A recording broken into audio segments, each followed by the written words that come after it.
Cricket lovers ఎప్పుడా అని ఎదురు చూస్తున్న ఐపీఎల్ ఇండియన్ ప్రీమియర్ లీగ్ ప్రారంభం కాబోతుంది.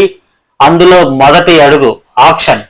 ఈ ఆక్షన్ లో ప్రతి ఒక్కరూ కూడా క్రికెట్ అభిమానులు. అందులో కూడా ఏ ప్లేయర్ కి సపరేట్ ఫ్యాన్ బేస్ ఉంటుంది.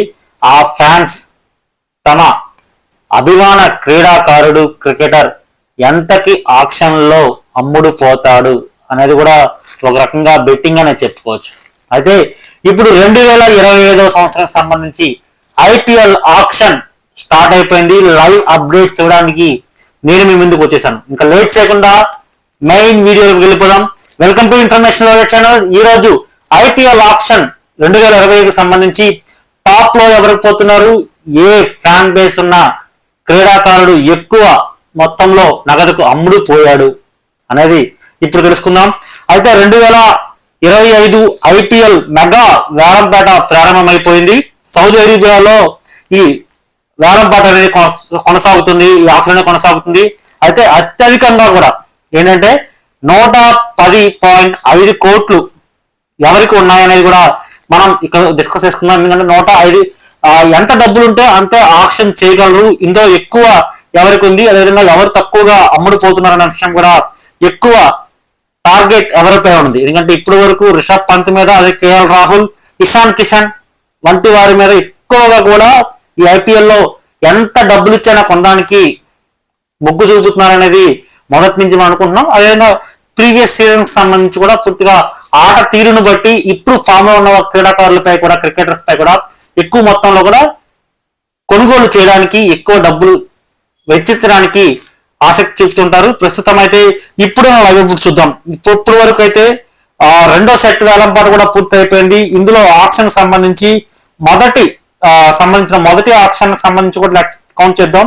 అయితే ప్రస్తుతానికైతే రెండో సెట్ వేలంపాటలో ఏ విధంగా అనేది ఇప్పుడు నేను చెప్తాను. ఎందుకంటే వేలంపాటకు సంబంధించి రెండో సెట్ లో పంజాబ్ కి చాహల్, అదేవిధంగా ఢిల్లీకి రాహుల్ అమ్ముడిపోయాడు. ఎందుకంటే ఆ చాహల్ ని 18 కోట్లు పెట్టి 18 crores పెట్టి పంజాబ్ కొనుక్కుంది. అదేవిధంగా లివింగ్స్టోన్ ని 8.75 కోట్లు 8.75 crores ఆర్సీబీకి ఇప్పుడు లివింగ్స్టోన్ వెళ్ళాడు. అదేవిధంగా డేవిడ్ మిల్లర్ ను కూడా 7 కోట్ల 50 లక్షల రూపాయలకి లక్నో కొనుక్కుంది. అయితే మరొకటి మీరు ఎప్పుడు ఎదురు చూస్తున్న అసలు ప్లేయర్ వచ్చేసాడు, కేఎల్ రాహుల్ ని ఢిల్లీ టీం ఏకంగా 14 కోట్ల రూపాయలకి కొనుగోలు చేసింది. 14 కోట్ల రూపాయలకి కేఎల్ రాహుల్ అమ్ముడిపోయాడు. ఇది ఒక రికార్డ్ అని చెప్పుకోవచ్చు. ఇంకా పూర్తిగా కేవలం కేఎల్ రాహులే కాదు, కేఎల్ రాహుల్ మించి కూడా ఈ ఆక్షన్ లో కొనుగోలు అయితే జరిగాయి. అందులో మహమ్మద్ షమి 10 కోట్లు సన్ రైజర్స్ కి షమి వెళ్ళాడు.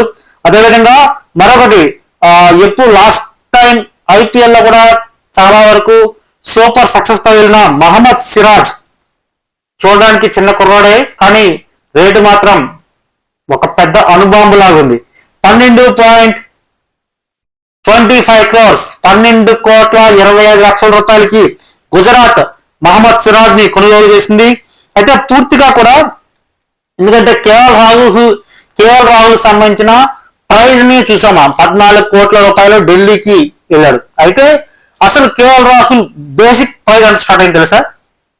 2 కోట్ల రూపాయలు తోటి కేఎల్ రాహుల్ బేసిక్ ప్రైజ్ అయితే స్టార్ట్ అయింది. దాన్ని ఢిల్లీ 14 కోట్ల రూపాయల వరకు తీసుకెళ్ళింది. అయితే కేఎల్ రాహుల్ ఆట తీరి మధ్యకాలంలో చాలా బాగుండడంతో కేఎల్ రాహుల్ ని 2 కోట్ల రూపాయలు బేసిక్ ప్రైజ్ తో స్టార్ట్ అయితే 14 కోట్ల రూపాయలు, అంటే 7 రెట్లు పెరిగింది. 7 రెట్లు కూడా వెచ్చించి వాళ్ళు కొన్నారు. అయితే మరొకటి సేమ్ ఈ 2 కోట్ల దాంట్లోనే లివింగ్స్టన్ కూడా ఉన్నాడు. లివింగ్స్టన్ కూడా బేసిక్ ప్రైజ్ 2 కోట్లతో స్టార్ట్ అయ్యాడు. అయితే ఆర్సీబీ బెంగళూరు టీం మాత్రం 8.75 8 కోట్ల 75 లక్షల రూపాయలకి దక్కించుకుంది. అయితే వీరిద్దరి కన్నా, ఎందుకంటే comparison the age and experience level లో చూసుకున్నా సరే మహమ్మద్ సిరాజ్ బేసిక్ ప్రైజ్ కూడా 2 కోట్ల రూపాయలు ఉంది. కానీ గుజరాత్ టైటాన్స్ టీం మాత్రం 12 కోట్ల 25 లక్షల రూపాయలకి మహమ్మద్ సిరాజ్ ని కొనుగోలు చేయడం జరిగింది. లైవ్ అప్డేట్స్ మనం చూస్తున్నాం. అదేవిధంగా చాహల్ బేసిక్ ప్రైజ్ కూడా 2 కోట్ల రూపాయలు. అయితే పంజాబ్ టీం ఏకంగా 18 కోట్ల రూపాయలకి యజ్వేంద్ర చాహల్ ని కొనుగోలు చేసింది. పంజాబ్ టీం కి చాహల్ ఈసారి వెళ్ళిపోయాడు. అదేవిధంగా చాలా వరకు ఎందుకంటే ఈ మొత్తం అంతా ఆక్షన్ జరుగుతున్న టైంలో చాహల్ కోసం పంజాబ్ ఒకటే కాదు సన్ రైజర్స్ కూడా బాగా ట్రై చేసింది. చాహల్ ని ఎట్టి పరిస్థితుల్లో సన్ రైజర్స్ తీసుకోవాలని పూర్తిగా కూడా ఈ ఆక్షన్ జరుగుతున్న సమయంలో పోటాపోటీగా పంజాబ్ కి పోటాపోటీగా సన్ రైజర్స్ కూడా వెళ్ళింది. ఇందులో 18 కోట్ల రూపాయలకి పంజాబ్ కొనుగోలు చేస్తే సన్ రైజర్స్ నియర్లీ 16 crores వరకు చివరి ప్రయత్నం కూడా చేసింది. కాకపోతే వేరే ప్లేయర్ ని కొనుగోలు చేద్దాం మరీ రేట్ ఎక్కువైపోతుందని సన్ రైజర్స్ దగ్గర డబ్బులు కూడా చూసుకోవాలి కాబట్టి ఈ ఆప్షన్ లో పూర్తిగా 18 కోట్ల రూపాయలకి చాహల్ ని పంజాబ్ టీం కొట్టేసింది. అయితే పూర్తిగా చాహల్ కోసం తీవ్రంగా సన్ రైజర్స్ పోటీ పడిందని చెప్పుకోవచ్చు.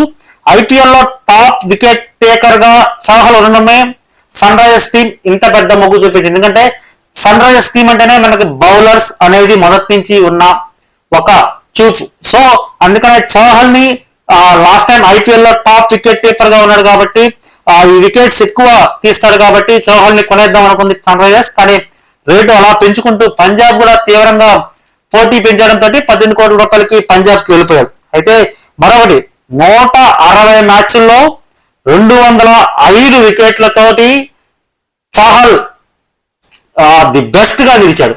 సాధారణ విషయం కాదు. 160 మ్యాచ్ల్లో 205 వికెట్ తీయడంటే టాప్ లో కాబట్టి ఐపీఎల్ సీజన్ లో ది బిగ్గెస్ట్ వికెట్ కీపర్ గా నిలిచాడు.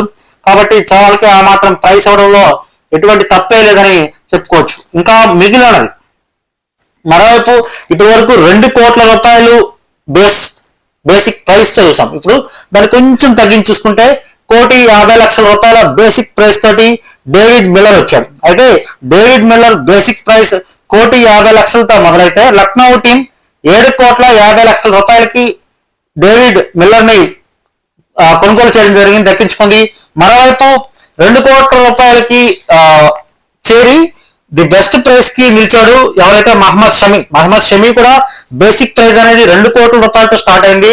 కానీ ఆక్షన్ లో ద ఫుల్ డిమాండ్ తోటి సన్ రైజర్స్ టీం 10 కోట్ల రూపాయలకి ఓకే మహమ్మద్ షమి 10 కోట్ల రూపాయలు అంటే ది బెస్ట్ ప్రైస్ అని చెప్పుకోవచ్చు.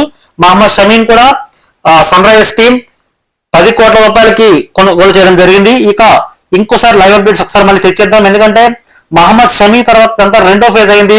అయితే ముఖ్యంగా ఇప్పుడు దీనికి సంబంధించి ఎందుకంటే మొత్తం వేలం సంబంధించి ఆక్షన్ సంబంధించి ఫస్ట్ సెట్ అయిపోయి మనం ఇప్పుడు సెకండ్ సెట్ డిస్కస్ చేసుకున్నాం.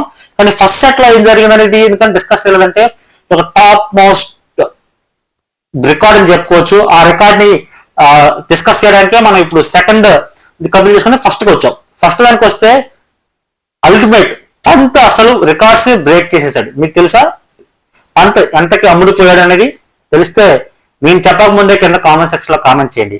అదే పంత్ గురించి డిస్కస్ చేయడానికి ముందు మనం రబాడా గురించి డిస్కస్ చేద్దాం. రబాడా కూడా మంచి ప్రైస్ కి ఈ ఇయర్ మాత్రం మంచి ప్రైస్ కి వెళ్ళాడు. గుజరాత్ టీం కొనుగోలు చేసింది 10.75 కోట్లకి రబాడాని కొనుగోలు చేసింది గుజరాత్ టీం. అయితే గుజరాత్ చాలా మంచి పని చేసిందని చెప్పుకోవచ్చు. మరోవైపు హర్షదీప్ సింగ్ అల్టిమేట్ గా బెస్ట్ ప్రైస్ కి పంజాబ్ కొనుగోలు చేసింది. అసలు అల్టిమేట్ ఎందుకంటే ఈ ప్రైస్ చూస్తే మీరే మైండ్ బ్లాక్ అయిపోద్ది. హర్షదీప్ సింగ్ ని 18 కోట్ల రూపాయలు 18 crores కి కొనుగోలు చేయడం జరిగింది పంజాబ్ టీం. మరోవైపు శ్రేయస్ అయ్యర్ ని పంజాబ్ టీం కొనుగోలు చేసిన రేట్ ఎంతో తెలుసా మీకు? షాక్ అవుతారు. 26.75 అంటే 26 కోట్ల రూపాయల 75 లక్షల రూపాయలు అక్షరాల పంజాబ్ టీం శ్రేయస్ అయ్యర్ ని కొనుగోలు చేసింది. అయితే మరోవైపు జాస్ బట్లర్ ని ఎంత కొనుగోలు చేసింది తెలుసా? 15 కోట్ల 75 లక్షల రూపాయలకి గుజరాత్ టీం జాస్ బట్లర్ ని 15 కోట్ల 75 లక్షల రూపాయలకి కొనుగోలు చేసింది. మరొకసారి మీకోసం చెప్తున్నాను. అయితే ఇందులో ఒక మెట్టెక్కుదాం, రిషబ్ పంత్ డిస్కస్ చేద్దాం. ఎందుకంటే రిషబ్ పంత్ గురించే మనం స్టార్ట్ చేసాం. రిషబ్ పంత్ ఈసారి ఒక రికార్డ్ ని షేక్ చేశాడు. రిషబ్ పంత్ ఏకంగా 27 కోట్ల రూపాయలకి వెళ్ళాడు. ఏ టీం అనుకుంటున్నారా? గెస్ చేయగలరా? ఏ టీము అంతవరకు రిషబ్ పంత్ మీద వెచ్చించడానికి ముందు వచ్చిందనేది? లక్నో టీం అనేది ఈసారి అల్టిమేట్ గా రిషబ్ పంత్ ను కొనడానికి చాలా ట్రై చేసింది. ఏకంగా 27 కోట్ల రూపాయలకి లక్నో టీం కొనింది. అయితే అసలు రిషబ్ పంత్ బేసిక్ ప్రైస్ అని తెలుసా? 2 కోట్ల రూపాయలు. 2 కోట్ల రూపాయల బేసిక్ ప్రైస్ తో స్టార్ట్ అయ్యి ఐపీఎల్ చరిత్రలోనే రికార్డ్ ధరని రిషబ్ పంత్ వెళ్ళాడు. కేవలం ఏకంగా 27 కోట్ల రూపాయలకు వెళ్ళాడు. రిషబ్ పంత్ ని లక్నో టీం కొనుగోలు చేసింది. అప్డేట్ మీద అప్డేట్ మీకు ఇస్తున్నాము. ఎందుకంటే రిషబ్ పంత్ 27 crores అంటే ఆషామాషి కాదు, పూర్తిగా కూడా చాలా అల్టిమేట్ ప్రైస్. అయితే మరొకటి డిస్కస్ చేద్దాం. ఢిల్లీ క్యాపిటల్స్ మరొక అల్టిమేట్ టీం మెంబర్ ని కైవసం చేసుకుంది. మిచెల్ స్టార్క్స్ బేసిక్ ప్రైస్ 2 కోట్లు తెలితే 11.7 లక్షలకి ఢిల్లీ క్యాపిటల్స్ తనని కొనుగోలు చేయడం జరిగింది. ఈ విధంగా చాలా వరకు అసలు అల్టిమేట్ బేసిక్ ప్రైస్ తోటి చాలా మంది వెళ్ళిపోతున్నారు. అయితే ఇంకా వచ్చేసింది అసలైన అప్డేట్. ఎందుకంటే పూర్తిగా కూడా ఎవరెవరిని ఎంతకి కొనుగోలు చేశారు అనేది మనం ఈ వీడియోలో డిస్కస్ చేశాము. మరి మీ అంచనా ప్రకారం విరాట్ కోహ్లీ, అదేవిధంగా ధోని వంటి ప్లేయర్స్ మిగిలిన చాలా మంది ఉన్నారు, వారిని ఏ టీంలో చూడాలని మీరు అనుకుంటున్నారు? ఎందుకంటే చెన్నై సూపర్ కింగ్స్ అంటేనే ధోని, ధోని అంటేనే చెన్నై సూపర్ కింగ్స్. మరి విరాట్ కోహ్లీని బెంగళూరులో లేకుండా ఊహించగలరా? బెంగళూరు మళ్ళీ విరాట్ ని ఎంతకి కొనుగోలు చేస్తుంది? నాకన్నా మీకు ఎక్కువ ఆసక్తిగా ఉందా?